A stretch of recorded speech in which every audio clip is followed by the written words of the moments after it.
Welcome everybody to another Bybit pop-up livestream, the latest addition to our stream lineup, where we unbox listings, launches, share exclusive insights in real time. I'm your host for today, and we are excited to spotlight DoubleZero, which was only listed last week. The team will be joining us to share the latest updates and their future plans. Now, let's introduce one of our own head of Spot, founder of BuyReal, Emily.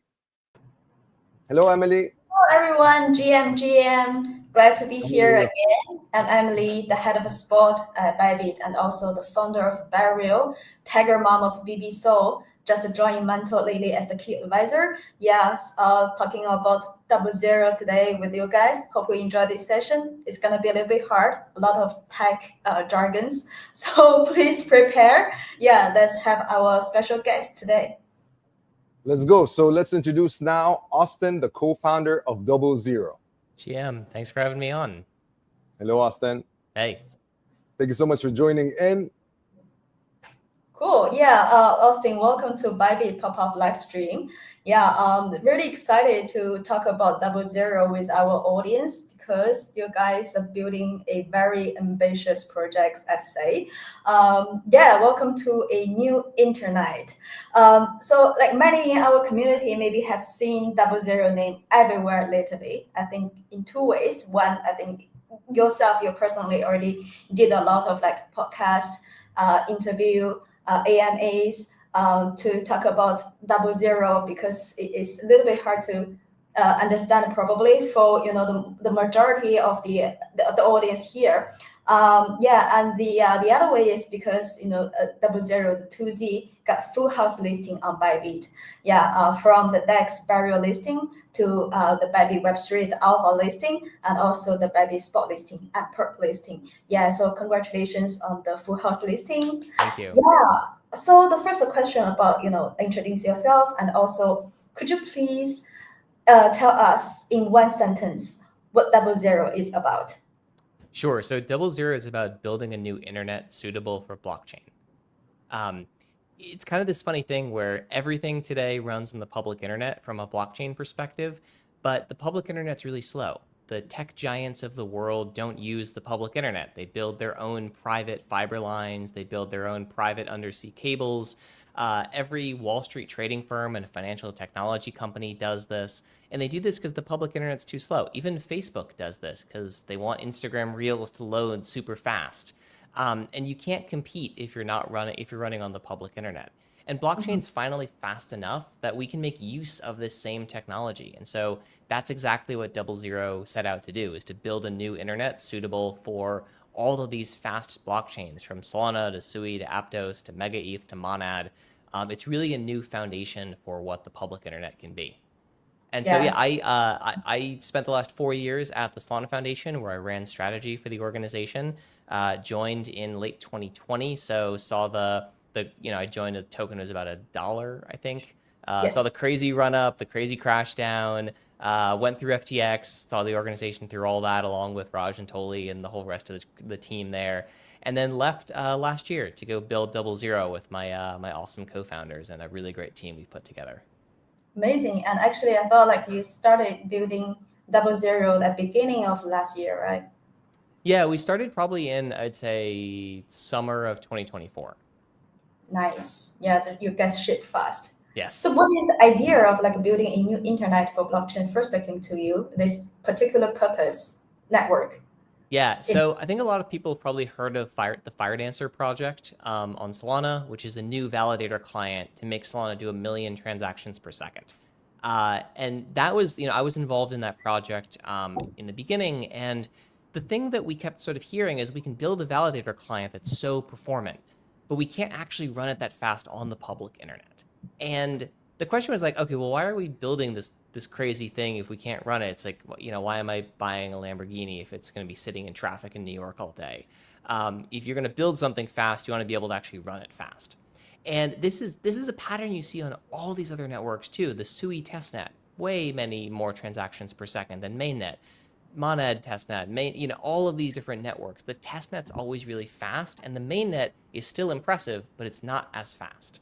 And one of the main limiting factors for this is the public internet speed. It's just not fast enough to do what people need it to do, and doesn't have some of the technologies available in private networking that would really help benefit from a speed and performance perspective.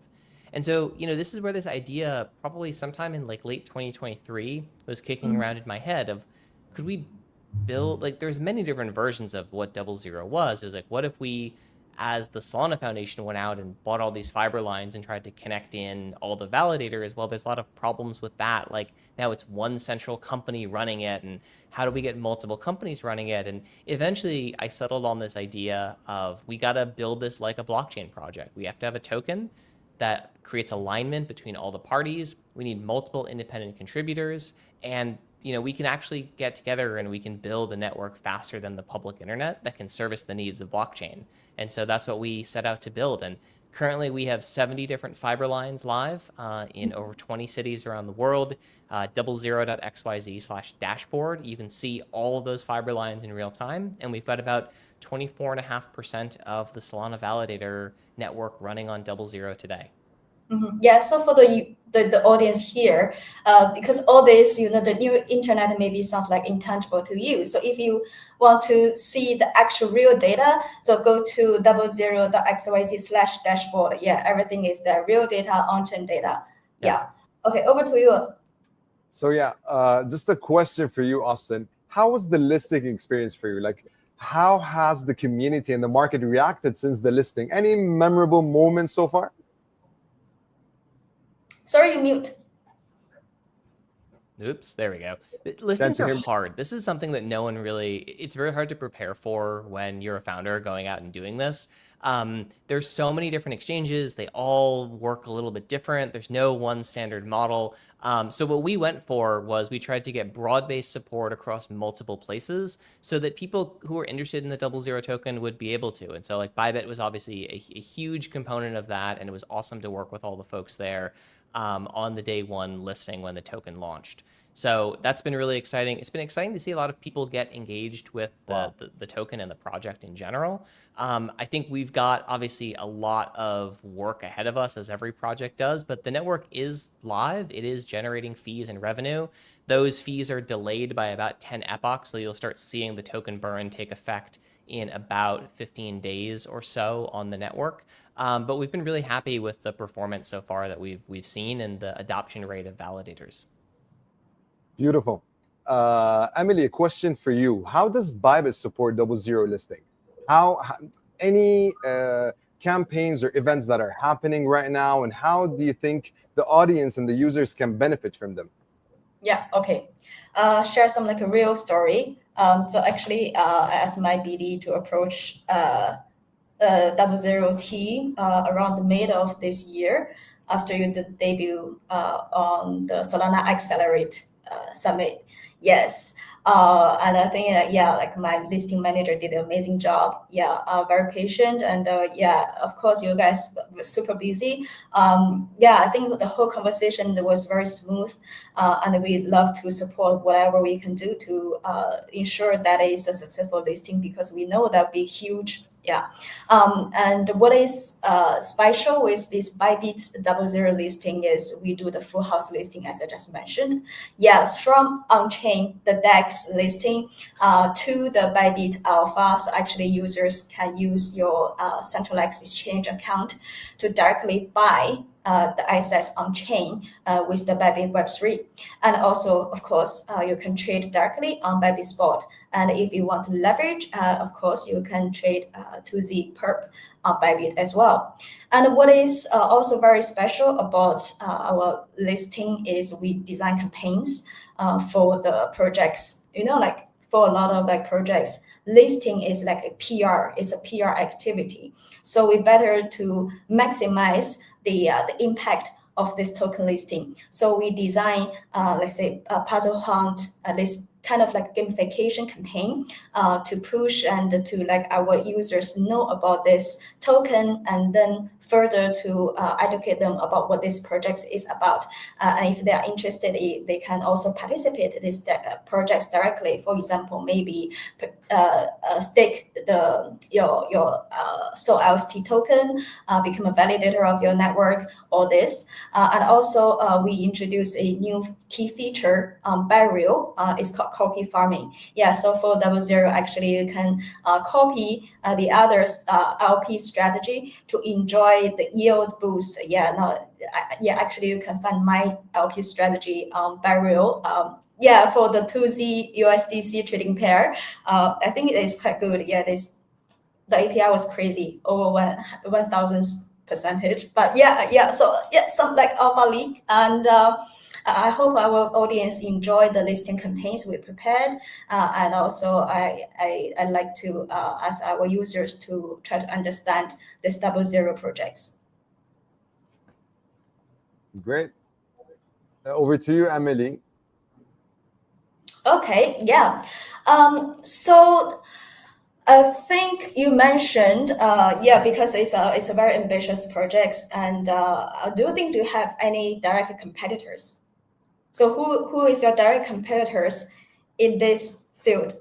Yeah, we don't really have any direct competitors at the moment. There's no one else in the blockchain space doing something similar. In the traditional Web 2 space, we do. So Cloudflare, Akamai, those are probably the two closest companies you'd see in that they provide IP transit services all around the world.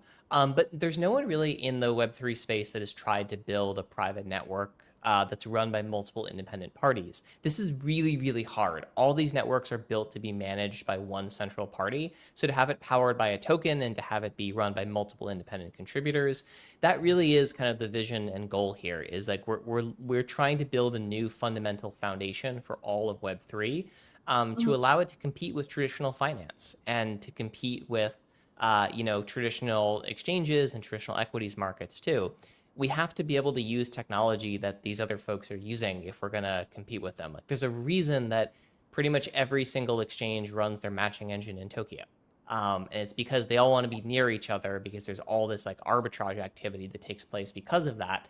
The power of crypto is that it's a global market, and that blocks are being built everywhere in the world at different moments. And the faster you can synchronize information between those different points, the better experience it is for traders, the more perfect the market is, the less market distortion you have. And so we think this is all really important for on-chain markets becoming much more competitive with centralized markets, because as you know, most price discovery still happens on centralized trading venues today. Obviously Bybit has done a huge amount to build out on-chain offerings as well as off-chain offerings. It's really awesome to see. And we think that future is just going to accelerate and continue.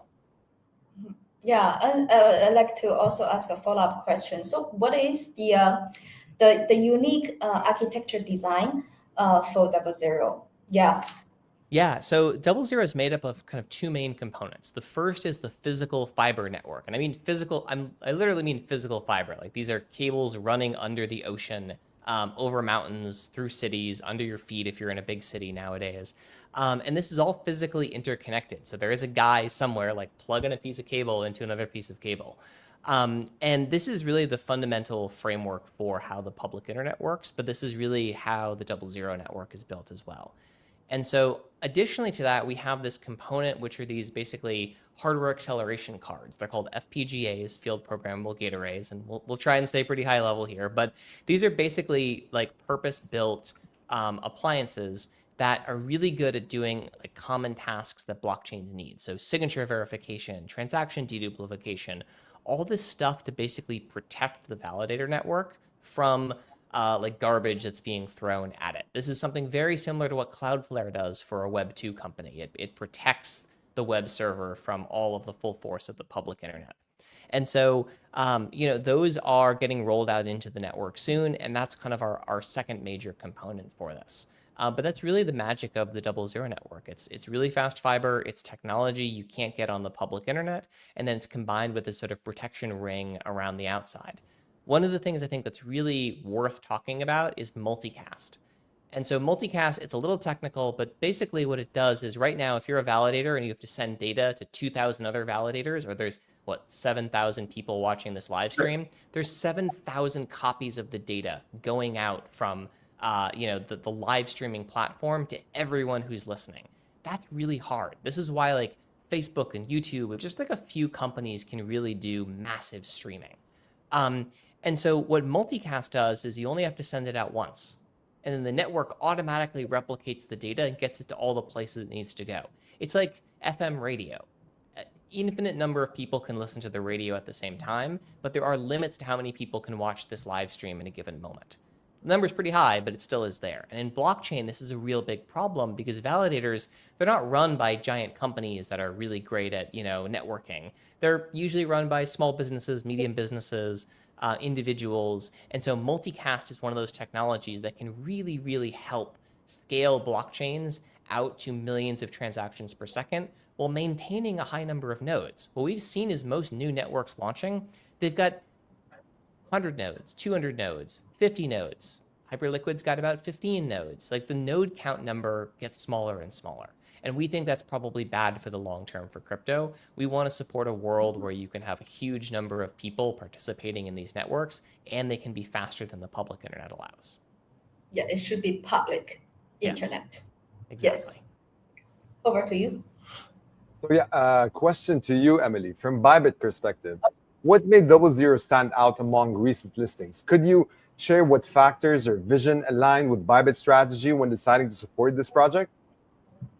Yeah, I think I shared some, the campaigns and our listing like activities earlier. And to be honest, the results is outstanding. I say, I don't know if you check the recent market share, among all these trading venues. I'd say Bybit, the current market share for 2Z USDT trading pair is around like 54%.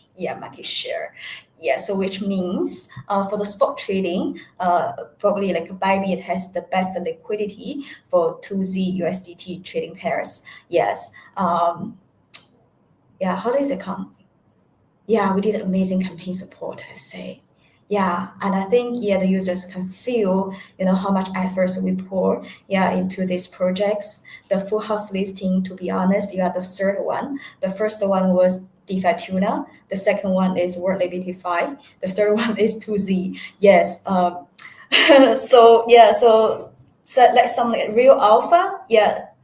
Big alert to the Bybit full house listing projects. Love it. Beautiful.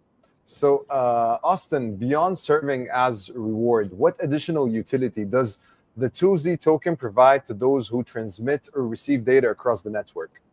Yeah, so validators pay with the 2Z token for their basically seat fee on the network. Traders also pay. Anyone who's sending and transmitting data over the network pays in the DoubleZero native token.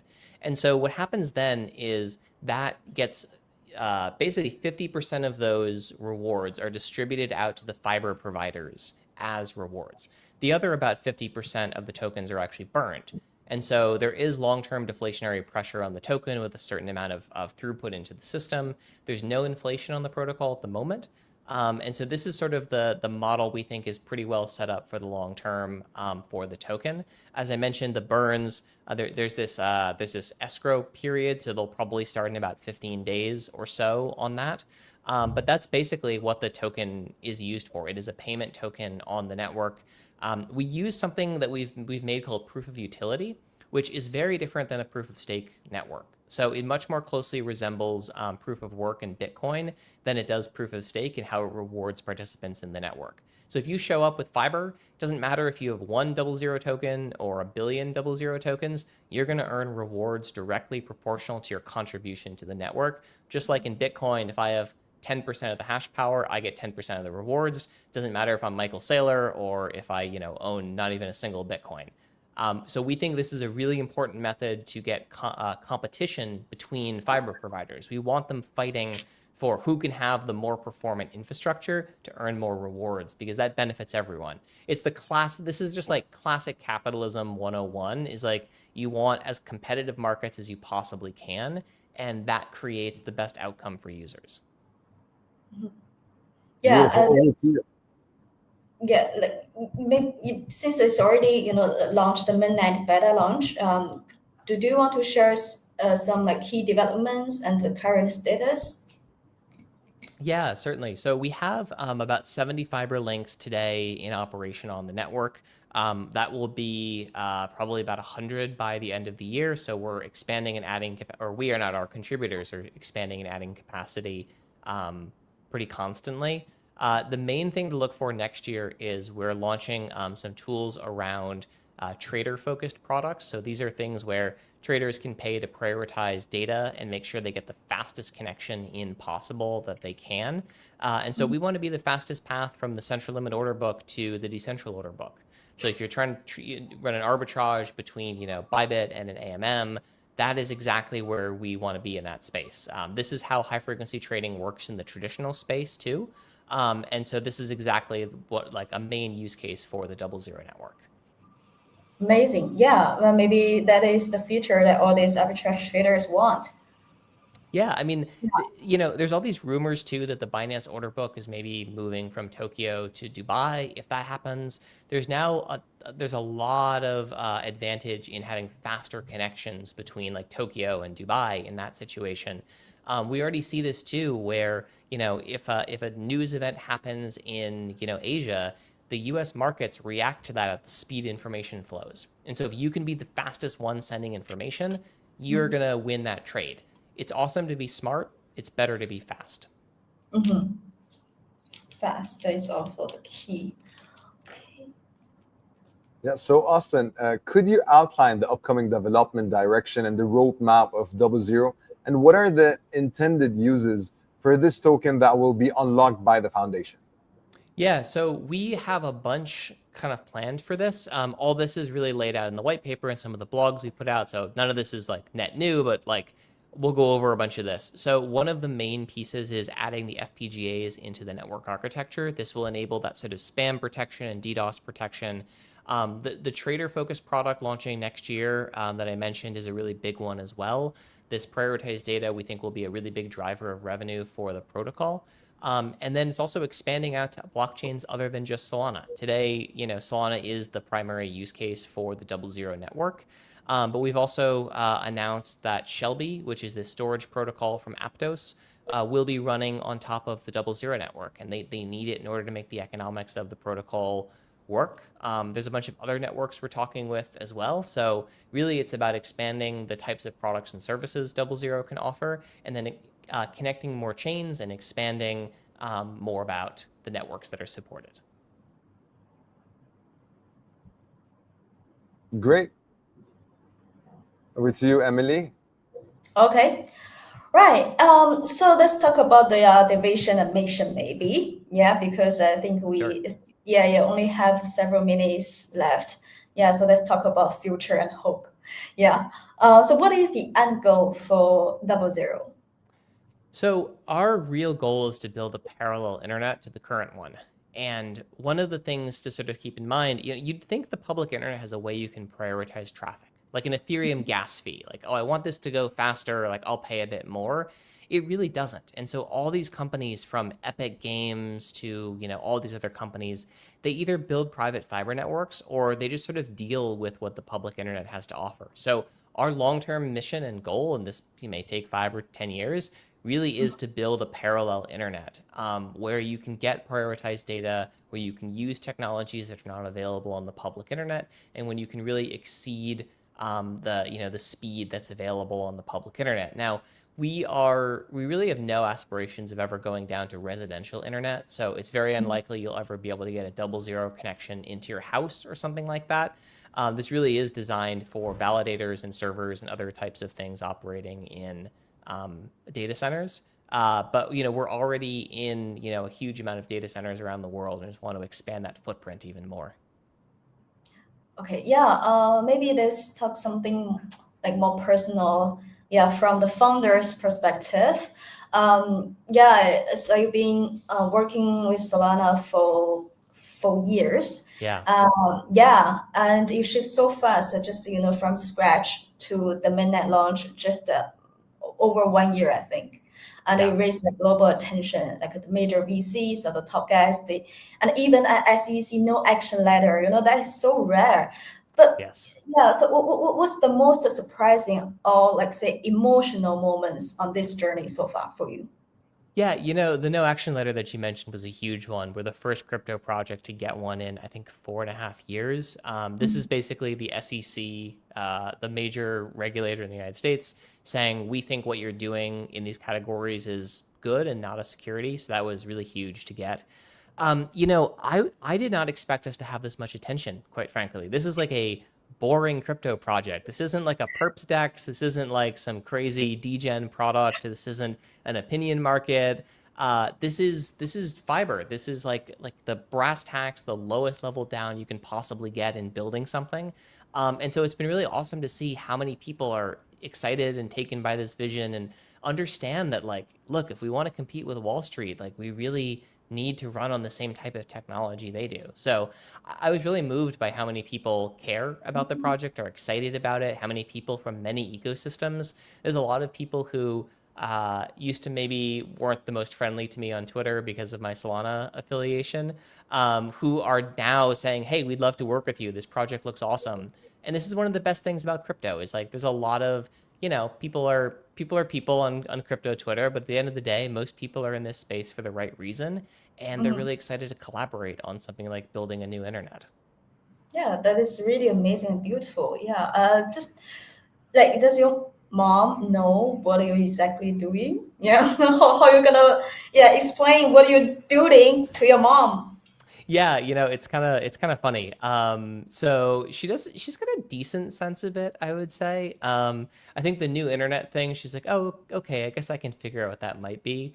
She doesn't know too much about crypto or anything like that. But that's good, right? Not everyone needs to be in this world. Mm-hmm. But she's very happy, I would say. Yeah, so successful this project. Yeah. So, Emily and Austin, we got a couple of questions from our audience. Let's jump right into it. So, one of our listeners is asking, what milestone should we expect in the next 6 to 12 months for DoubleZero? Yeah, so the fees are live on the network. You'll see the burn starting in about 15 days. That'll be something that'll be interesting to watch. I'm excited for that moment. And then expanding out to more networks. I think we'll announce our next network we'll be supporting sometime in the next month as well. So that'll be a good milestone and moment for us, as well as then the deployment of the FPGAs in line, which is more of a tech story, but I think it will bring some very tangible performance benefits on top of what DoubleZero already brings to validators. Great, great. Another one is, how do you plan to overcome potential regulatory and infrastructure hurdles?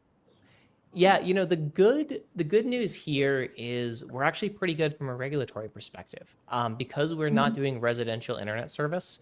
And because only certain types of data can be transmitted over DoubleZero, it has to be protocolized to some effect. We're in a pretty good regulatory position. The SEC no action letter that we talked about before is just another sort of endorsement that the way we are going about this does not run afoul of current securities law. And that's been really awesome to see. So a lot of projects in this space are very regulatorily risky. I don't think we're that risky from a regulatory standpoint. There's always risks in every time you launch a company. But I think those are some of our lower concern items. So one final question from the audience is, does someone need to understand blockchain to use DoubleZero? I think I'm going to sort of say yes to that one. I think, you can benefit from it without understanding it. So for example, like if you're trading on a wallet, it's talking to an RPC provider somewhere. A lot of RPC providers are starting to work on DoubleZero. So it's sort of like you benefit from Pyth or Chainlink without ever actually knowing how those oracles work, because they're just the things that power like your pricing on DeFi. So I think there's a lot of people here that will benefit from DoubleZero, even if they're not directly aware of it. That's great. So, Emily, any more questions to Austin? Oh, okay, yeah. So I think for the early stage, the networks often suffer, until they get a certain scale. So how you're gonna scale your network effects? Yeah, I mean, one of the nice things about the DoubleZero network is the more validators that join, the more performant the network gets, and the more benefit it can provide to the host network.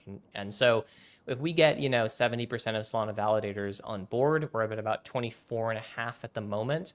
That at that point, you can start to see developers of Solana raising the protocol limits.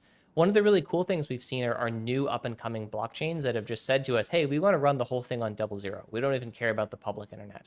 And for those, they can take advantage of 100 gigabits per second of data movement. It's going to be really cool to see those folks that fully kind of buy in and lock in on DoubleZero. And for us, that's kind of the most interesting part. Interesting. Yeah. And also, do you have any message you'd like to send to the Bybit and Barrel community who is watching this live stream and ready to join the new internet? Yeah, I mean, thank you for paying attention. Thank you for tuning in and watching. This is a very technical product, so I appreciate you taking the time to try and understand it. DoubleZero.xyz, our journal there has tons of documentation and tons of explainers that go into it in more detail.